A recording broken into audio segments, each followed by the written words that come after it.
أعوذ بالله من الشيطان الرجيم. بسم الله الرحمن الرحيم.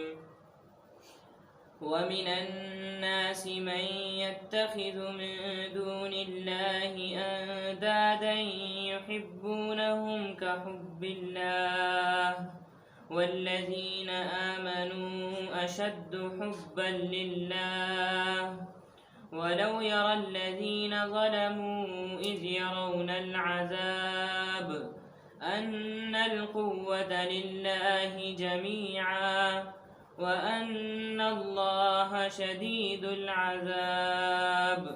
إذ تبرأ الذين اتبعوا من الذين اتبعوا ورأوا العذاب وتقطعت بهم الأسباب. وقال الذين اتبعوا لو أن لنا كرة فنتبرأ منهم كما تبرؤوا منا كذلك يريهم الله أعمالهم حسرات عليهم وما هم بخارجين من النار. صدق اللہ العظیم. الحمد للہ رب العالمین والصلاة والسلام علی سید المرسلین وعلی آلہ واصحابہ الغر المیامین. اعوذ باللہ من الشیطان الرجیم. بسم اللہ الرحمن الرحیم.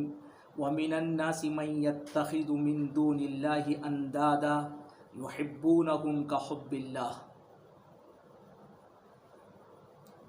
اس سے بیشتر آیات میں اللہ تعالیٰ جو ہمارا خالق ہے، مالک ہے، اس کی وحدانیت کے دلائل بیان کیے گئے، اور اس کی سب سے بڑی دلیل یہ بیان کی گئی کہ اس کائنات کا نظام یکسانیت کے ساتھ جاری اور ساری ہے. بلا شبہ اس کائنات میں اگر اللہ کے علاوہ کوئی اور معبود ہوتا تو اس کائنات کا نظام دھرم بھرم ہو جاتا. قرآن مجید میں ایک جگہ پر کہا گیا ہے لَوْ كَانَ فِيهِمَا آلِهَةٌ إِلَّا اللَّهُ لَفَسَدَتَا. اگر اللہ کے علاوہ اس آسمان اور زمین میں معبود ہوتے تو ان کا نظام بگڑ جاتا، خراب ہو جاتا. ظاہر ہے کہ اس نظام کی یکسانیت وہ سب سے بڑی دلیل ہے کہ اللہ رب العزت وہ واحد ہے، اس کا کوئی سہیم، اس کا کوئی شریک نہیں ہے. لیکن اس کے باوجود اس دنیا میں بہت سے وہ لوگ ہیں جو ان دلائل میں غور نہیں کرتے ہیں، اور غور نہ کرنے کی وجہ سے وہ اللہ کے ساتھ بہت سے شرکا ٹھہرا لیتے ہیں، اور پھر ان کے ساتھ وہ محبت کا، عقیدت کا معاملہ کرتے ہیں جو محبت اور عقیدت اللہ کے ساتھ ہونا چاہیے. ان آیات کے اندر انہی لوگوں کا تذکرہ ہے، اور ان لوگوں کو اس بات کی ترغیب دی گئی ہے کہ اگر انہوں نے اس کائنات کے دلائل میں غور نہیں کیا اور اللہ نے ان کو جو نعمتیں عطا فرمائی ہیں ان نعمتوں میں انہوں نے غور نہیں کیا اور وہ اللہ کی معرفت حاصل نہ کر سکے، تو کم سے کم اب وہ دوسرے پہلو سے اللہ کی معرفت حاصل کر سکتے ہیں. دنیا اور آخرت میں جو مصیبتیں پیش آتی ہیں اگر وہ ان مصیبتوں میں غور کریں گے تو وہ اس بات کو جان لیں گے، اس حقیقت تک ان کی رسائی ہو جائے گی کہ اس کائنات میں ساری کی ساری طاقت اور قوت وہ صرف اللہ کے پاس ہے، اللہ کے علاوہ کسی اور کے لیے نہیں ہے. بس اس حقیقت سے پردہ اٹھایا گیا، اور اگر وہ اللہ کی معرفت حاصل نہیں کریں گے تو پھر دائمی جہنم کے وہ مستحق ہو جائیں گے. یہ وعید ان کو سنائی گئی ہے. فرمایا گیا وَمِنَ النَّاسِ، لوگوں میں سے کچھ ایسے بھی ہیں مَن يَتَّخِذُ مِن دُونِ اللَّهِ أَندَادًا، جو اللہ کے مقابلے میں انداد، شرکا ٹھہراتے ہیں. ند کی جمع انداد ہے. عربی میں ند مثل اور مشابہ کے معنی میں، اور اسی طرح مد مقابل کے معنی میں بھی آتا ہے، جس کا ترجمہ مد مقابل سے کیا جا سکتا ہے، شرکا سے کیا جا سکتا ہے، ہمسر سے کیا جا سکتا ہے. کہ وہ لوگوں میں بہت سے وہ ہیں جو اللہ کے ہمسر ٹھہراتے ہیں. یحبونہم کحب اللہ، اور ہمسر ٹھہرانے کا مطلب یہ ہے کہ وہ ان سے محبت کرتے ہیں، ان کی تعظیم کرتے ہیں اس طرح سے جیسی تعظیم اللہ کی کرنا چاہیے. جو تعظیم اللہ کا حق تھا وہ ان غیر اللہ کو دے دیتے ہیں، معبودان باطل کو وہ حق دے دیتے ہیں، دوسری ہستیوں کو یہ وہ حق دے دیتے ہیں، بس یہی ان کا شرک ہے۔ بعض علماء نے اور خاص طور سے علامہ ابن قیم نے علامہ ابن تیمیہ کے حوالے سے یہ بات لکھی ہے کہ یہی چیز یعنی محبت کی افراط شرک کا بیج ہے، بس یہیں سے شرک پنپتا ہے۔ جب ایک انسان حد سے زائد کسی سے محبت کرتا ہے، وہی محبت پھر تعظیم میں، اور وہ تعظیم پھر عبادت تک انسان کو لے جاتی ہے۔ بہرحال یہ لوگ اللہ کے علاوہ غیر اللہ سے ایسی محبت کرتے ہیں کہ حب اللہ، اللہ جیسی یعنی اللہ سے جیسی محبت کرنا چاہیے۔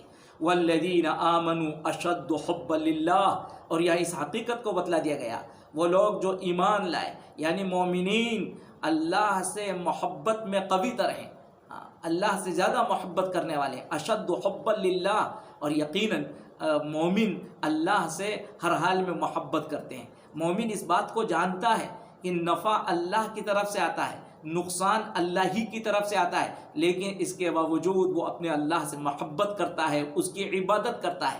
ایک مومن اس بات کو جانتا ہے بیماری بھی اللہ کی طرف سے آتی ہے، صحت بھی اللہ کی طرف سے آتی ہے، لیکن وہ اللہ کی عبادت سے اپنا رخ نہیں موڑتا ہے۔ لیکن یہ معبودان باطل کے پرستاروں کو اگر یہ بات معلوم ہو جائے کہ ہمارے معبود کی طرف سے ہم پر مصیبت بھی آتی ہے، تو کبھی وہ ان کے سامنے سر نہیں جھکائیں گے، وہ صرف ان کے سامنے نفع کی امید میں یہ سب کچھ کرتے ہیں۔ یہ محبت، تعظیم، عبادت، چڑھاوے، نذرانے، یہ سب اس لیے کہ بس ان سے ہمیں نفع پہنچتا ہے۔ اگر ان کو نقصان کا ڈر ہونے لگے تو وہ کبھی ان کے سامنے یہ محبت کا اظہار نہ کریں۔ لیکن ایک مومن وہ ہے جو جانتا ہے کہ سب کچھ دنیا کے اندر حالات میرے اللہ کی طرف سے پیش آتے ہیں، اچھے حالات بھی اور برے حالات بھی، لیکن وہ اپنے اللہ سے کبھی نہیں روٹتا ہے، اپنے اللہ سے محبت میں، اس کی عبادت میں وہ پختہ سے پختہ تر ہمیشہ رہتا ہے۔ والذین آمنوا اشد حبا للہ۔ پھر قرآن مجید نے یہ تحریض کی، ان کو ابھارا کہ کاش کہ یہ دنیا کی مصیبت میں غور کرتے تو اللہ کی قوت کو یہ پہچان لیتے۔ وَلَوْ يَرَى الَّذِينَ ظَلَمُوا إِذْ يَرَوْنَ الْعَذَابَ، لو یہاں پر تمنی کا ہے، کیا خوب ہوتا وہ لوگ جنہوں نے ظلم کیا جب وہ کسی مصیبت کو دیکھتے تو سمجھ لیتے کہ بے شک ساری قوت اللہ کے لیے ہے، اللہ کے پاس ہے۔ وَلَوْ يَرَى الَّذِينَ ظَلَمُوا إِذْ يَرَوْنَ الْعَذَابَ، یہاں العذاب پر الف لام جنس کا ہے، یعنی وہ کسی بھی مصیبت کو دیکھتے، اور اس مصیبت سے مراد دنیا کی مصیبت۔ یہ ظالم لوگ، اور ظالم سے مراد ظاہر ہے کہ وہ لوگ جنہوں نے شرک کیا ہے، جنہوں نے کفر کیا ہے، اگر وہ دیکھتے، غور کرتے مصیبت کی گھڑی میں تو یقیناً وہ اس بات کو جان لیتے۔ ولو یرا جو اول ہے، یہ یرا رویت قلبی کے معنی میں ہے، یعنی وہ اس بات کو دل سے سمجھ لیتے۔ اذ یرون العذاب، جب وہ اپنے آنکھوں سے کسی مصیبت کو دیکھ رہے ہیں تو وہ اس حقیقت کو پہچان لیتے ان القوت للہ جمیعا، بے شک ساری کی ساری قوت وہ اللہ کے لیے ہے۔ اور یقیناً ظاہر ہے کہ جب دنیا میں کوئی مصیبت آتی ہے تو اب دنیا بھر کے انسان آخر میں بس اللہ ہی کی طرف رجوع کرتے۔ آپ دیکھتے ہیں کیسا ہی ملحد، کتنا ہی بڑا مشرک ہو، لیکن زندگی کی آخری گھڑی میں جب تمام معالج جواب دے دیتے ہیں تو بس اس ایک ہی کی طرف نگاہ ہوتی ہے کہ ہاں وہی بچا سکتا ہے، اس کے علاوہ کوئی نہیں۔ کہ وہ جو گھڑی ہے اگر اس وقت بھی سچے دل کے ساتھ وہ غور کرتے تو وہ اللہ کو پہچان سکتے تھے، اللہ کی معرفت حاصل کر سکتے تھے، ان کو ایمان نصیب ہو سکتا تھا۔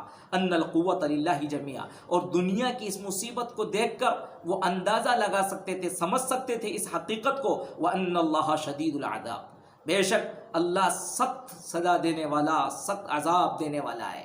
یعنی دنیا کی مصیبت کو دیکھ کر وہ آخرت کی گرفت کا اندازہ لگا سکتے تھے، لیکن یہ اس وقت ہوتا جب کہ وہ بصیرت کی نگاہ سے دیکھتے ہیں۔